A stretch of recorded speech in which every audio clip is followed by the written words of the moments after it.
the California roll. It's pretty simple, common rolls of the United States. First of all, you're gonna have to pull out your nori, that's your seaweed, and dip your hand in a container that has ice water, because the ice water keeps the rice off your hand. Clap it real quick and let the water spread around your hand evenly so that the rice doesn't stick to your hand.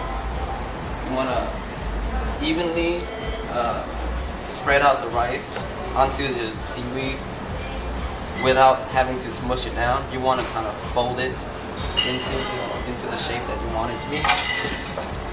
And then you have your sesame seed. You want to put a little bit of that sesame seed on there. I usually take my makisu, the one that I wrap in plastic so that the rice doesn't stick to it, and flip it around so that the seaweed is facing outwards.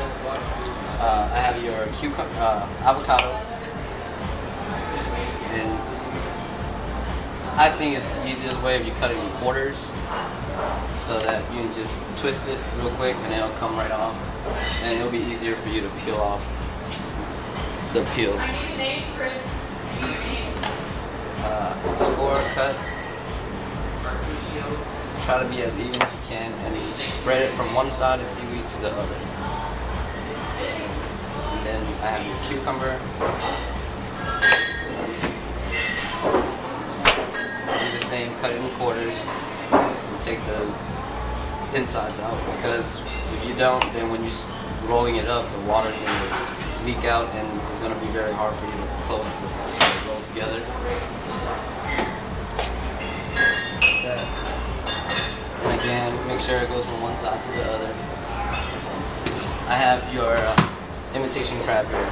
Usually they use real crab, but I always thought it was easier to use imitation crab. I usually just break it in half because I want the fillings to be equal amount so that you don't have too much crab and too much cucumber. What I do is I put it and you want to leave about an inch off from the makisu so that when you fold, you can actually tuck it in.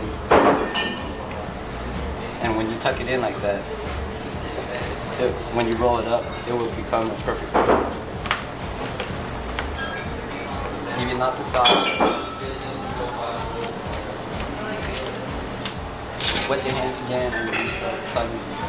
You can use any type of knife. I like to use a smaller, thinner knife just because it's easier to cut.